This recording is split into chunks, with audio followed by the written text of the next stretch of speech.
And Carm, I've had my beef with Nashville. I'm always talking smack about this team.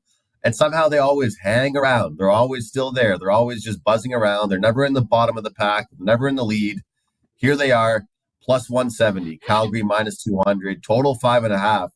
Nashville has defeated Calgary in 6 the last 7 meetings between these two clubs. Nashville somehow are hanging on.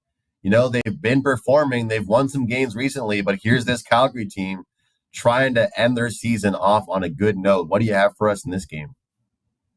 It is, it defies, it really defies logic with this this Calgary Flames team that, much like Winnipeg for most of the year, I said, I can't figure this Winnipeg team out.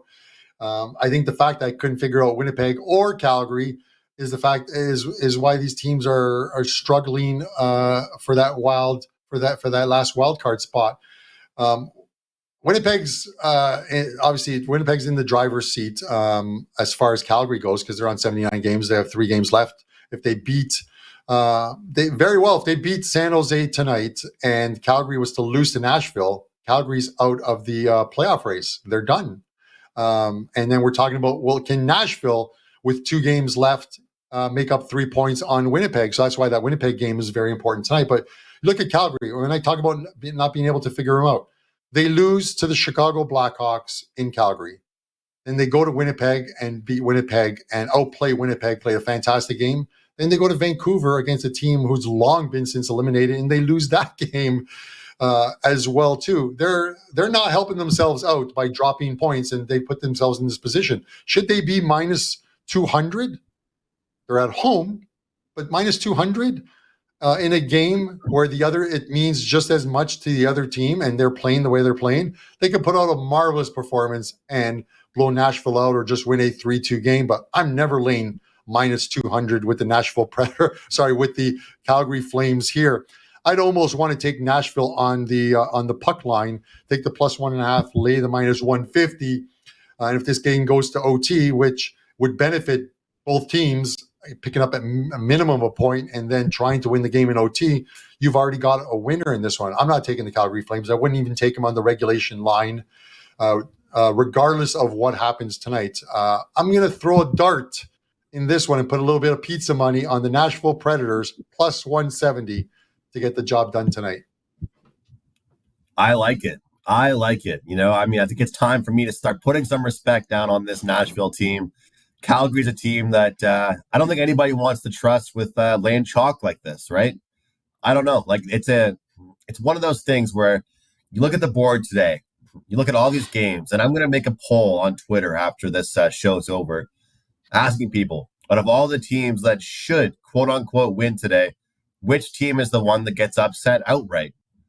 Calgary might be one of those teams. I mean, they're playing at home here. They haven't really been a dynamite home team, and I might not have the stones that you have, Carm. I'm going to take the team total over for Nashville, plus 105. I think you can get over 2.5 goals. And looking at what Calgary's done recently, you talked about it.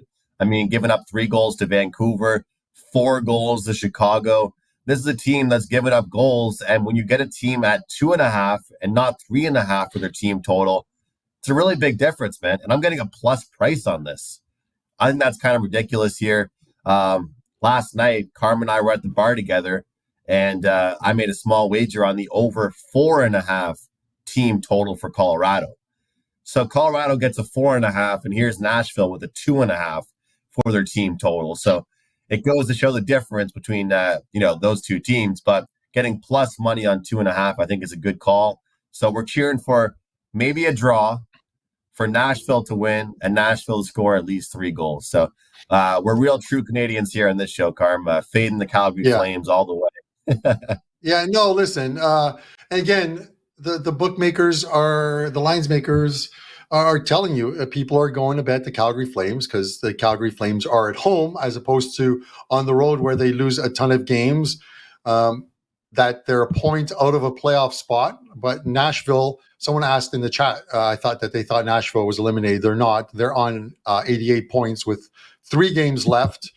And Winnipeg's on 91 with 3 games left. So they very well could be eliminated by the end of the night.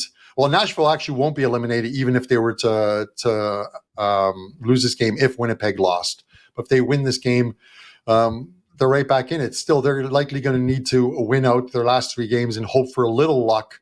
And Winnipeg drop some points somewhere along the lines. Winnipeg holds the tiebreakers if they finish tied with any one of those teams, because they're on 34 regulation wins. Calgary's on 30, and Nashville is on 29. So there's an importance to winning your games in regulation, and Winnipeg has that tiebreaker should it land there. But I just don't want to lay that price, Andrew. It's ridiculous. Minus 200. Nashville's hanging in. I thought they would be done and dusted by now. I think I buried Nashville about 3 times over the last month and a half, and they just refuse to die. They're like the Undertaker in WWE, where that coffin opens up and he just comes up to life. You know, out of that coffin. That is the Nashville Predators this season. We'll see what happens tonight. I just hope it's a good one. We'll see which Markstrom shows up tonight. Even though he's not confirmed yet, he'll be in goal. Is it Markstrom, the George Vezina type performance by Markstrom, or is it like Red Light Rasico, who used to play for Montreal, and that would have the burn in the back of his net from turning around to look at the puck behind him? But we'll see which Markstrom shows up tonight. It's never a good thing if you have to ask that question. That's what I've learned to tell myself. You might see a guy do well for 1 game, but if you have to ask that question, probably not somebody you want to lay minus 200 with, is what I'll say.